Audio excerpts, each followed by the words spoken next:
News और पहली खबर जो आ रही है वो बहुत ही ज्यादा सेटिस्फेक्शन देने वाली और बहुत लोगों को बहुत ज्यादा खुश करने वाली खबर है, क्योंकि टनल बोरिंग मशीन्स जो कि Mumbai Ahmedabad high speed rail के लिए इस्तेमाल होने वाली है वो फाइनली अपने साइट्स तक पहुंचना शुरू हुई है। अब ऑब्वियसली ऑफिशियली कोई ऐसा यहाँ पे बाहर डेटा आया नहीं है या रिपोर्ट्स या मीडिया रिलीज आई नहीं है, लेकिन क्लियरली मल्टीपल जगहों पे इसको स्पॉट किया गया है जब अलग अलग ट्रक्स आ रहे हैं। मैंने आपको कुछ दिन पहले खबर दी भी थी कि चाइना के साथ में जब बातचीत हो गई उसके बाद में ये मशीन रिलीज कर दी गई थी, भारत के अंदर ये पहुंची और इनको पोर्ट से साइड पे टुकड़ों टुकड़ों में लेकर जाया जा रहा है। यानी कि इनको असेंबल करके आप मान सकते हो मंथ और 2 मंथ के बीच में ये एक्चुअल में लोअर होते हुए नजर आएगी। जो लोग नहीं जानते, मुंबई अहमदाबाद बुलेट ट्रेन के अंदर एक 21 किलोमीटर लंबी टनल है जो समुद्र के नीचे से भी जाने वाली है, जो की बीकेसी मुंबई से शुरू होकर शील फाटा तक जाती है। हालांकि शील फाटा से लेकर घनसोली का बाग एनएटीएम के द्वारा बना दिया गया है, लेकिन इसके प्रीवियस भाग के लिए टीबीएम मशीन का इस्तेमाल होना था जो चाइना में तकरीबन साल भर से अटकी पड़ी थी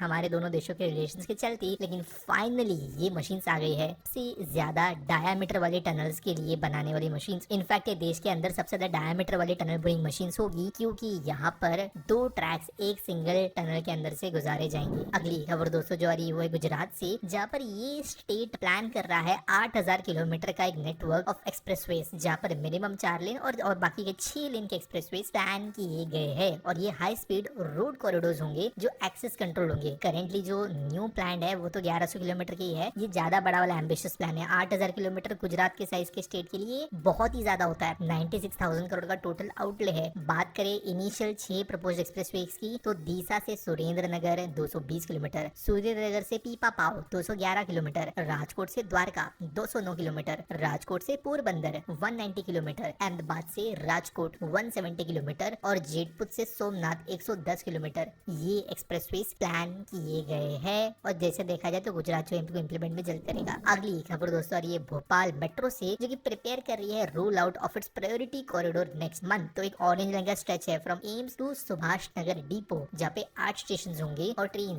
80 किलोमीटर पर आवर की स्पीड से चलेगी। तो यहाँ पर इन लाइंस की टेस्टिंग चल रही है। नॉइज वाइब्रेशन जो है उसको रिड्यूस करने के लिए मेजर्स लिए जा रहे हैं और अकॉर्डिंगली जो है अप्रूवल्स लाकर इसे जल्दी सेवा में लाया जाएगा। तो अगले महीने से भोपाल के लोगों को भी एक नई मेट्रो उनके शहर में दौड़ते हुए नजर आएगी। अगली खबर दोस्तों आ रही है बनारस से, जहाँ पर ट्रायल लॉन्च कर दिए गए हैं देश के पहली अर्बन रोपवे प्रोजेक्ट के लिए थर्सडे को, जहाँ पर major step in sustainable urban mobility ये लिया गया है। आप जानते हो वाराणसी में एक अच्छा रोपवे प्रोजेक्ट बन रहा है जिसमें 148 गोंडोलाज या जो बास्केट्स होती है वो यूज की जाने वाली है। अराउंड 3.8 किलोमीटर का इनिशियल कॉरिडोर होगा और टोटल कॉस्ट एक 818 करोड़ की होने वाली है। तो इसके हिसाब से जो है काम काफी आगे पहुंचा है। National highway logistics management limited के द्वारा इसको डेवलप किया जा रहा है। और देखा जाए तो बनारस एक बहुत अच्छा शहर भी बनता है कैंडिडेट फॉर रोपवे, क्योंकि ये टूरिज्म बेस्ड शहर है। शहर के अंदर इतनी चौड़ी सड़कें या सीधी सड़कें नहीं है कि मेट्रोस का जाल बनाया जा सके, उतनी फीजिबिलिटी भी लोकल पॉपुलेशन के हिसाब से नहीं आती है। तो रोपवे से यहाँ पे बहुत बढ़िया वाला ऑप्शन बन रहा है जो कि कंप्लीट होने पे आ गया है। आज के आस्क पीटी सवाल के बारे में बात करें तो मोहे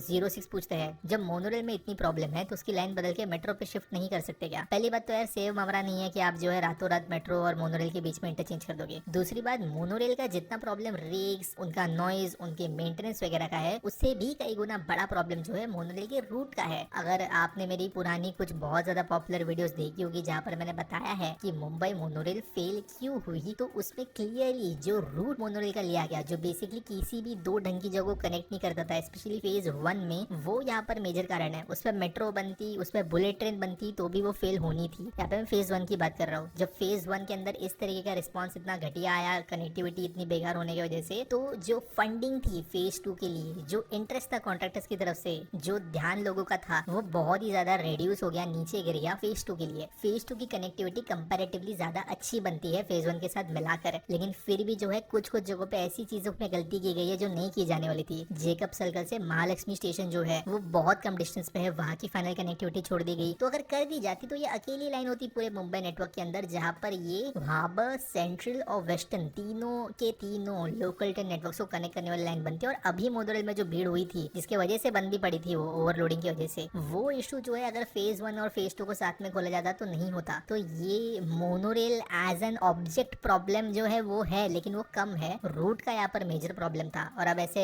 कोई खाने की बात है नहीं कि आप 10-12 हजार करोड़ का प्रोजेक्ट जो है वो अचानक से वो निकाल के उसके ऊपर मेट्रो चला दोगे, कोई सड़क नहीं बनी है। तो चीजें जो है इस तरीके से नहीं की जा सकती, but monorail has a saving grace. दोनों फेस खुलने के बाद में